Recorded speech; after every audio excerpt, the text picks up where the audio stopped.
Hello students, स्वागत है आपका एक बार फिर से कुहू ऑनलाइन क्लासेज में। अब तक के वीडियो में आपने विसर्ग संधि के कई नियम जाने।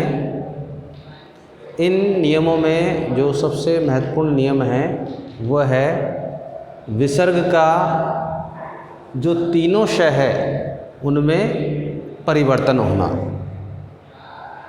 ये तीनों नियम आपको बताए जा चुके हैं। आज इस वीडियो में मैं आपको उन तीनों नियमों को एक साथ इस वीडियो में आपके समक्ष प्रस्तुत कर रहा हूँ ताकि आपको और अधिक सुविधा हो सके, आपको अलग अलग नहीं देखना पड़े। तीनों नियम एक साथ एक समय पर एक वीडियो में आप देखने का लाभ उठा सकें। तो आज इस वीडियो में हम विसर्ग का श में परिवर्तन जानेंगे। पूर्व में आप तीनों नियमों को पढ़ चुके हैं, फिर भी आपकी सुविधा के लिए तीनों नियमों को एक साथ एक वीडियो में मैं आपके समक्ष प्रस्तुत कर रहा हूँ। आप ध्यानपूर्वक सुने, समझें। तो देखिए, पहला जो नियम है विसर्ग का श में परिवर्तन।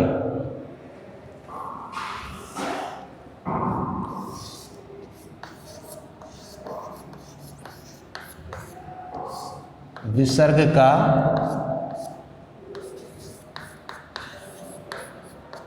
श में परिवर्तन।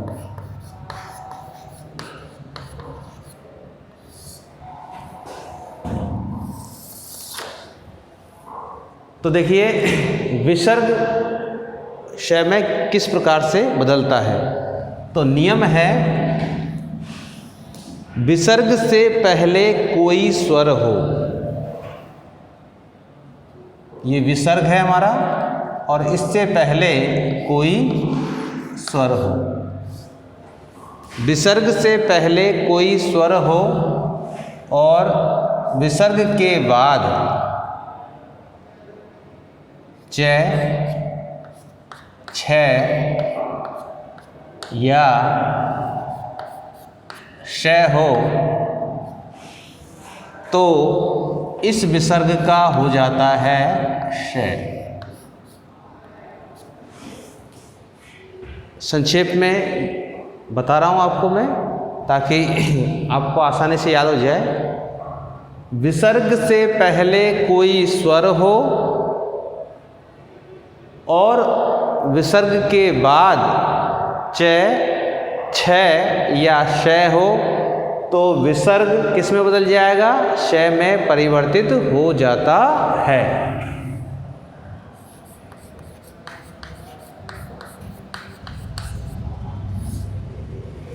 किस प्रकार से होगा आप उदाहरण के माध्यम से समझ लीजिए। देखिए,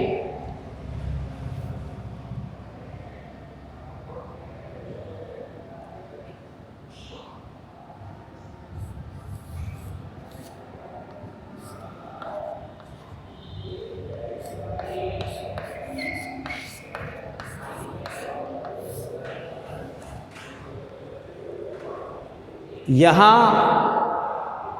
दूह में विसर्ग है। विसर्ग से पहले कौन सा स्वर है? उ।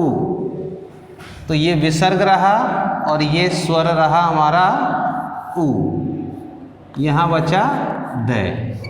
तो विसर्ग से पहले स्वर है, उसके बाद क्या है? च है।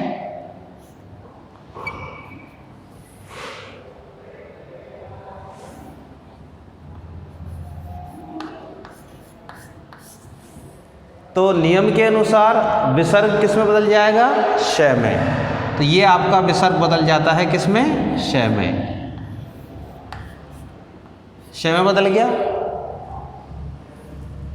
याद रखिए, विसर्ग बदला है, स्वर अपनी जगह पर है।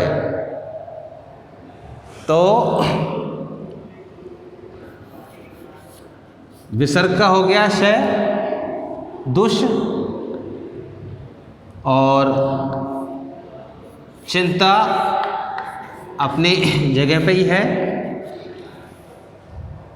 यहाँ मैंने स्पष्ट रूप से सभी वर्णों को अलग करके बताया है। आप चाहें तो इस प्रकार से भी लिख सकते हैं।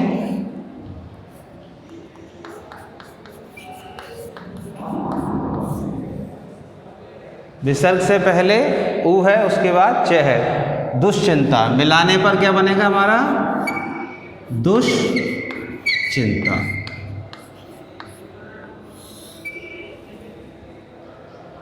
इसी प्रकार से जो शब्द बनेंगे, अन्य शब्द बनेंगे, दुःशासन। दुःशासन भी ऐसे बनेगा, संधि विच्छेद करेंगे, दु है धन शासन।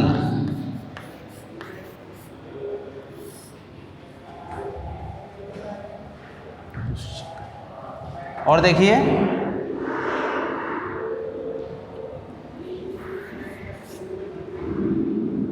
दु है धन चक्र।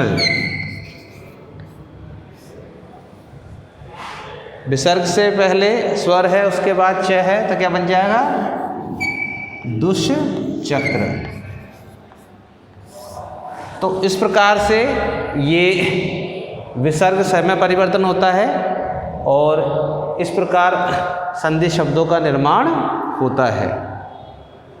याद रखिए, विसर्ग से पहले कोई स्वर हो, उसके बाद च, छ या श हो तो विसर्ग श में परिवर्तित हो जाता है।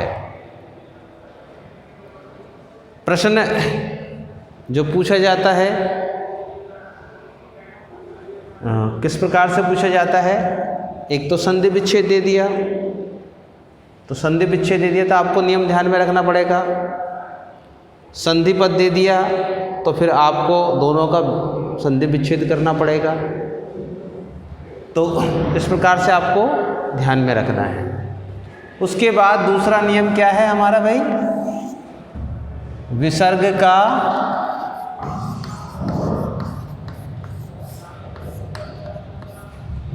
श में परिवर्तन।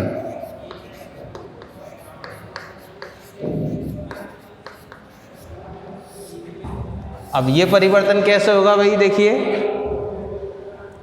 यहाँ दो नियम काम करेंगे। पहला नियम तो ये है कि विसर्ग से पहले कोई स्वर हो, विसर्ग से पहले कोई स्वर हो और उसके बाद में ट, ठ या श हो। विसर्ग से पहले कोई स्वर हो और विसर्ग के बाद में ट, ठ या श हो, तो ये जो विसर्ग है ये बदल जाएगा किसमें? श में। विसर्ग बदल जाएगा श में, षटकोण वाले में। उदाहरण के माध्यम समझिए।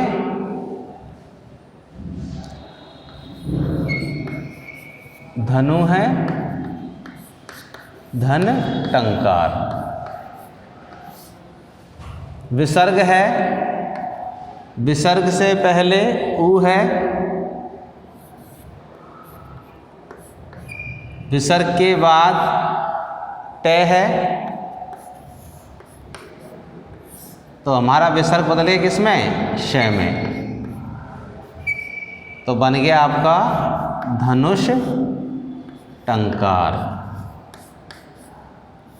इसे आप हलंत लगाकर भी लिख सकते हैं और बिना हलंत के भी लगा सकते हैं।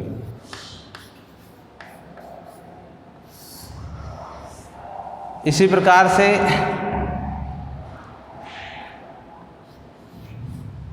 चतु है,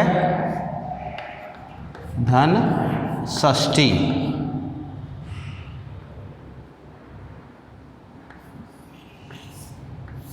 अब देखिए, विसर्ग है, विसर्ग से पहले ऊ है, उसके बाद श है, तो विसर्ग का क्या हो जाएगा? यहाँ पे विसर्ग का क्या हो जाएगा? श। तो क्या बनेगा हमारा? चतुष्षष्ठी। तो बन गया आपका चतुष्षष्ठी। चतुष्षष्ठी। इसी प्रकार से बनेगा आपका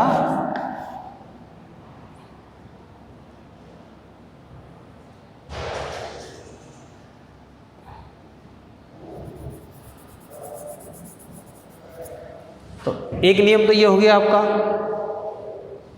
जिसमें विसर्ग से पहले कोई स्वर हो, उसके बाद टैट है या स हो तो विसर्ग बदल जाता है स में, जैसे धनुष्टंकार या चतुष्षष्ठी। दूसरा जो नियम है वो ये कहता है कि विसर्ग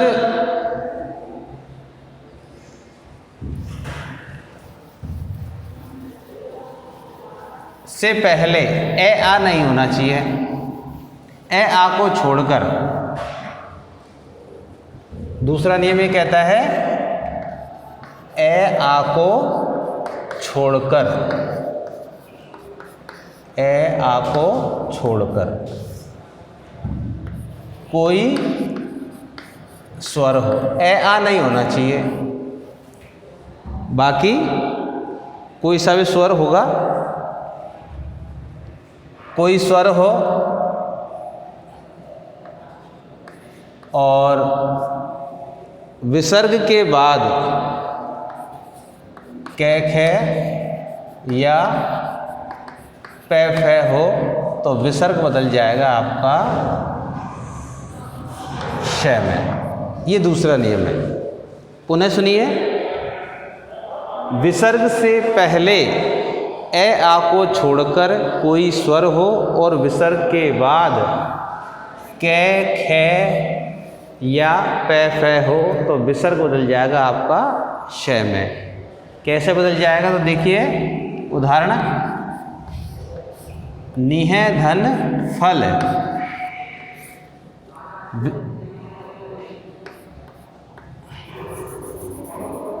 निह धन फल। अब देखिए विसर्ग है, विसर्ग से पहले क्या है, ई है, ए और आ नहीं होना चाहिए, ये ध्यान रखना है आपको। तो यहाँ ई है, ए आ नहीं है, उसके बाद में क्या है फै, तो विसर्ग किसमें बदल गया आपका श में, तो बन गया आपका निष्फल। क्या बन गया आपका निष्फल। इसको आप ऐसे भी लिख सकते हैं और ऐसे भी लिख सकते हैं। इसी प्रकार से देखिए आवी है धन कार, विसर्ग है, विसर्ग से पहले ई है, ए आ नहीं है, उसके बाद में यहाँ कै है तो विसर्ग हो गया आपका स में, तो क्या बन गया आविष्कार।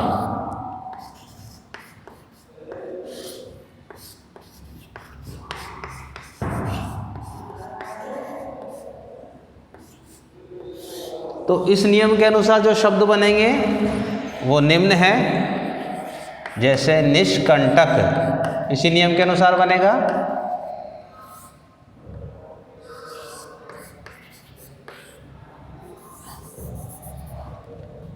दुष्कर्म, पुष्कर,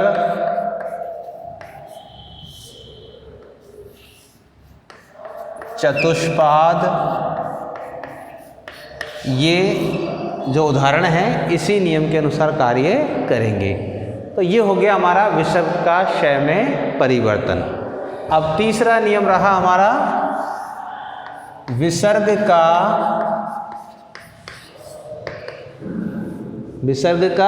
स में परिवर्तन, विसर्ग का स में परिवर्तन।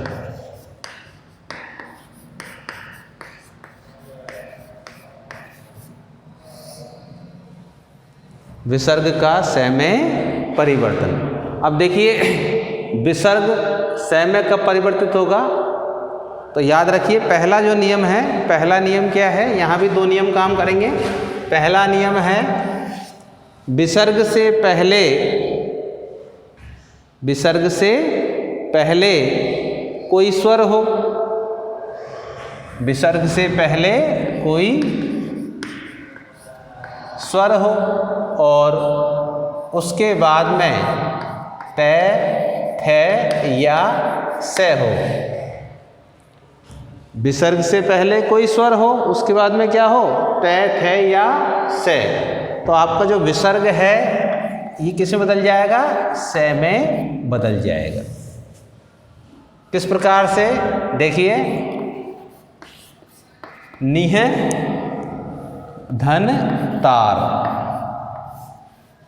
विसर्ग है, विसर्ग से पहले ईश्वर है, उसके बाद में क्या है? तय। तो ये विसर्ग जो है आपका बदल गया किसमें? से में। तो बन गया आपका निस्तार। इसे हम ऐसे भी लिख सकते हैं। ठीक है। इस नियम के अनुसार जो शब्द बनेंगे वो देखिए, विस्तार, विह धन तार,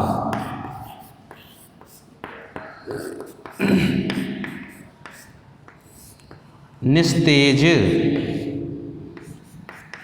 निस्तेज, निह धन तेज,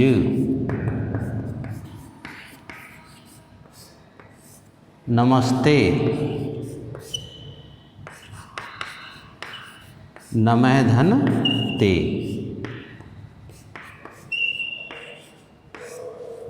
तो ये पहला नियम है शय का। दूसरा नियम जो है उस नियम के अनुसार